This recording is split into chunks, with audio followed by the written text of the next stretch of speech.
In the quaint town of Cedaredge, Colorado, amidst the grandeur of nature, stands a monument not just of stone and metal but of memory and honor. This is a tribute to the Korean War, a conflict that, despite its monumental impact on the course of history, remains in the shadows of its contemporaries.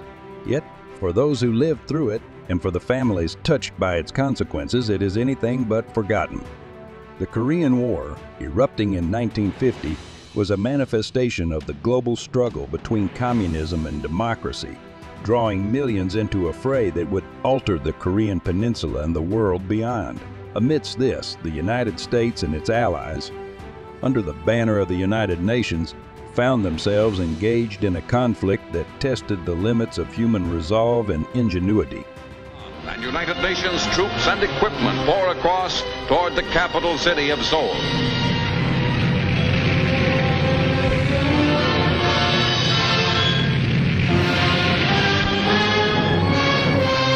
Moments later, Chinese communists, prisoners, are being marched to the rear. Seoul, too, falls into United Nations hands, this time not as a prime military target, but as the result of the clean United Nations sweep up the Korean peninsula. The once proud capital of the Korean Republic is a mass of ruins whose able-bodied men have been carried off to forced service in North Korea. Etched into the stone are words that seek to remind us.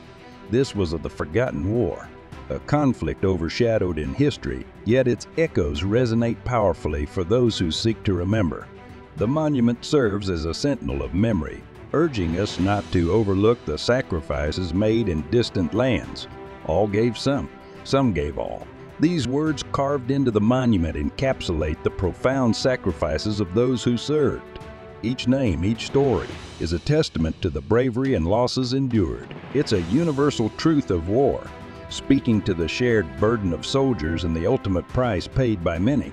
Among the valorous is Father Emil Kapaun, an army chaplain with the 8th Cavalry Regiment, whose unwavering faith and indefatigable spirit uplifted countless soldiers.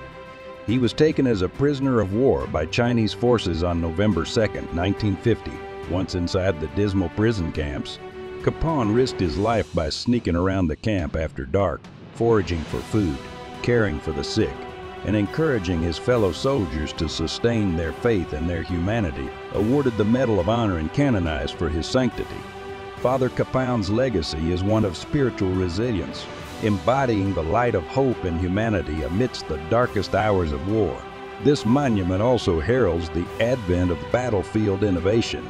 The MASH units, which brought unprecedented medical care to the front lines, and the helicopters, those iron angels in the sky ferrying the wounded to safety, these advancements marked a turning point in military medicine, saving lives amid the chaos of conflict.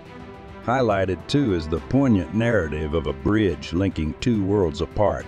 Here, prisoners faced a heartrending choice, a moment of decision that would define their destinies. This silent witness to history stands as a stark reminder of the war's unresolved tensions and the divided peninsula, a land where peace remains as elusive as ever. Nearly 5 million souls perished in the Korean War, with close to 40,000 of them Americans. The numbers speak to a harrowing past, with over 100,000 wounded and countless lives forever altered. This monument in Cedaredge, though silent, speaks volumes of their courage, their sacrifice. As the sun sets on this quiet Colorado town, casting long shadows over the monument, we're reminded of the enduring spirit of those who served in the Korean War. Their legacy, carved in stone and carried in the hearts of their descendants, continues. In remembering their stories, we honor their sacrifice, ensuring that this forgotten war will never be forgotten. In the stillness of remembrance, we find the strength to move forward, carrying the legacy of the past into the future. May we always remember, honor, and learn from the sacrifices made in the name of peace and freedom. For a more detailed history of the Korean War, please listen to our audio file or read our written history.